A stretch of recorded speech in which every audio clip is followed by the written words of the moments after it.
কেমন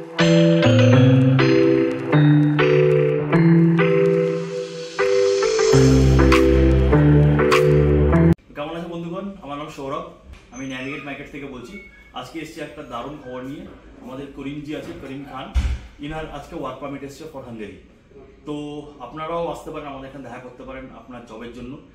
শুনে নিন उनर मुख থেকে उनर কেমন एक्सपीरियंस हमारे साथ। करीम जी, आपका ये है, अपने भाषा में अगर आपको बोलना चाहे जरूर बताएं सर। हम लोग ये ऑफिस है नेविगेट माइग्रेट, ऑफिस अच्छा है। आप लोग अगर आना चाहते हैं तो इसमें अप्लाई कर सकते हैं। जो एम्प्लॉयमेंट है अच्छे से पेश आता है, अच्छा बात करते हैं, सब जेन्युइन है, कोई धोखाधड़ी वाला बात नहीं है। मैं भी लगाया था, हमारा वर्क परमिट आ गया।